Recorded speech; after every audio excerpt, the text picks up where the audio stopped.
Welcome to another unforgettable event experience live show. I'm excited to be with you today. We are going to be talking about the great event escape.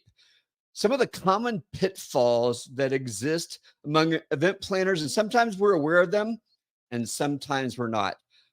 I don't know if you've ever done a Google search or a Chat GPT search on the question, what are the most common pitfalls among event planners? Here's what I found. I just did a quick search today, and here's some of the ones that I found. I thought it was interesting.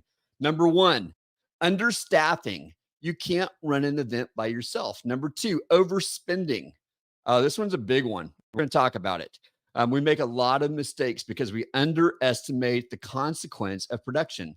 Number three, not integrating networking into our event. Number four, not having a backup plan. I'm going to stop because that's already enough to talk about right there. And I've got some other ones that I want to talk about today. So here we go. The number one thing that I recommend for event planners is we've got to learn the art of what Pastor Craig Groeschel calls pre-deciding. Pre-deciding, deciding in advance how we're going to show up, how we're going to behave when something doesn't go the way that we thought it was going to go.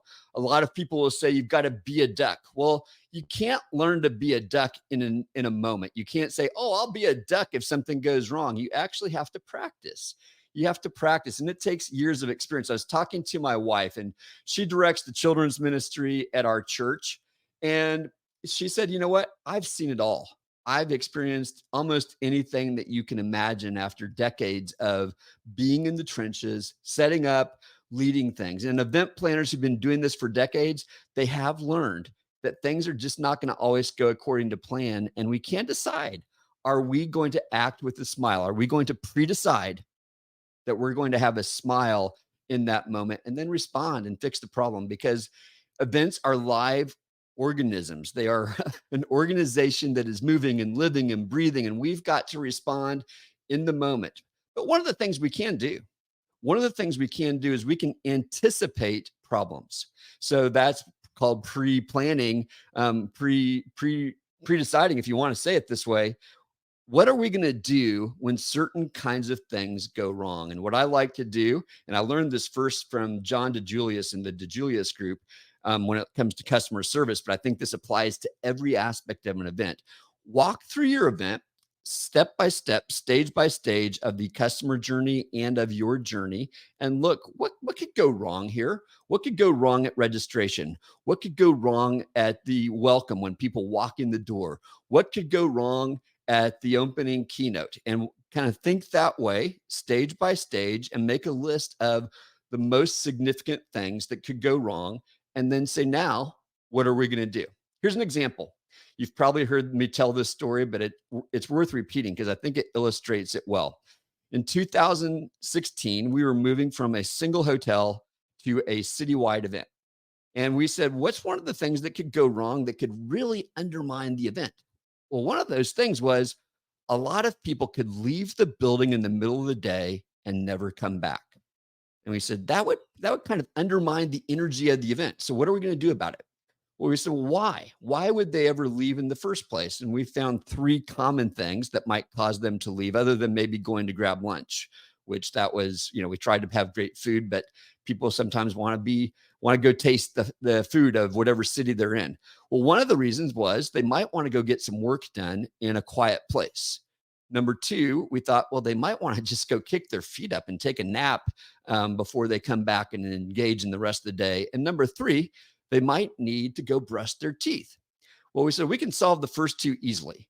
We can create a space where they can work, make sure they've got access to at least reasonable Wi-Fi. Number two, we can create what we ended up calling a quiet zone, where there would be places where they can kick their feet up, some soft, loungy kind of chairs, some bean bags. Some years we've had, but the lower lights, etc. And then third, what are you going to do if they need to brush their teeth? Well, what we've done for years and tried to do is have some way that they could get a mint, or maybe brush their teeth, or have some mouthwash. All those things can add up to a way that they can solve that problem. And now they don't have to leave. Now, what was great was one year, Malene, who is from Denmark, came up to our team and she said, hey, I I need to go get a toothbrush. Where's the closest place that I can buy one?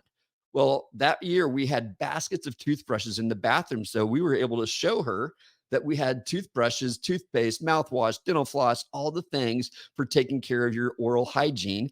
She was blown away. She, in fact, went and bought her ticket for the next year and started evangelizing our event because this is the event that thinks of everything. Now, I will promise you, we don't think of everything. No event planner can think of everything. We try to think about what are the most significant problems that people might have and how will we solve them. And the rest of them, you just keep a smile on and you remain flexible and you try to make somebody's day. All right, so that's number one. Now, here's the second thing that I think a lot of event planners, including me, fall into. Know your audience, and she doesn't look like you. Now, it might be a man, it might be a woman. I'm saying she because our audience typically is a woman and she's younger than me. And her musical preferences, her cultural preferences are different from my own. For years, I planned the music for the conference and thought everyone loves jazz as good background networking music. Why wouldn't they? I mean, here I am. I'm a saxophonist. Why wouldn't they want to hear me play? And for years they wouldn't tell me because the band sounded good, we're good, but it wasn't the right music for the audience. And I was planning an event that I would enjoy going to. I wasn't planning an event for the people walking through the door. So now I've learned, and I think this is something all event planners have to learn eventually, is who is that person? What do they look like? Obviously it's not a person, but what are the collective interests that they have and what kind of experience are they looking forward to and how can we cater to that? And the larger the event, you may need several different avatars because they don't all fit into one neat box. So that's number two. Number three, well, actually we already talked about it. Think through how you're going to respond to the common problems. So walk through that process I talked about earlier. Now let's talk about production budgeting. This one is a moving target. And this is one where you can get bit in the where by rising costs. And it typically has to do with labor. If you're in a union facility, it can be even trickier because the stewards have a lot more say in what they're going to charge you for and what they're not going to charge you for. But it behooves you to have great relationships and to do as well as you can in anticipating those costs. This is one of those places that cost overruns can happen and they can surprise you. I remember in the early years, I was shocked when I learned that there were 10 people on the clock when we did a rehearsal. And when we went over by 30 minutes, they charged us an extra hour. And it was, I don't remember if it was $1,000 or $2,000 or $3,000 for that hour. It was like, wow, that extra little bit of time we went over cost us that much money. And that was a wake up call. And so we really try hard to manage expectations and to work within the limits and communicate well with our production company. It really can catch you off guard. Another one that is common is networking. So networking is something that everybody comes for. Today, post-pandemic, when we go to a conference, we're not just going for the content. That's why we pay, but we're also going because we want to be with our friends. We want to learn from our friends. But if an event just says, oh, we're going to have a networking party, throw a party together, have a bar and call it a networking party, that's not really a networking party. And so we've got to design it in such a way that people can meet people and have conversations and find the people that they're really looking for. And a lot goes in to that. Weather. So not having a backup plan for weather is another common pitfall. It doesn't matter where you are in the world.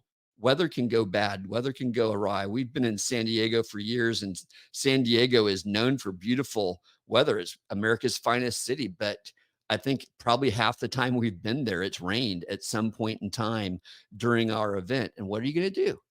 How are you going to respond? And you've got to make sure your partners are on board, all of your vendors, all of your staff, keeping an eye. We've been blessed to have Jennifer Watson of the Weather Channel coming to our event for years, and she always gives us a heads up on what the weather forecast is, but it can change. It can sometimes change overnight, even if you have a reasonable forecast a few days out. So What are your backup plans? What are you going to do for food, for seating? People who might need to go from place A to place B, you might need more Ubers available. Do you need to make a front drive available? Do you need umbrellas on hand? Yeah, if you're in Orlando, you've got to be ready for that. I remember when I graduated from grad school, there was a torrential downpour when we got out of the graduation ceremony going from the venue to the party. We all got absolutely drenched. Our suits were wet.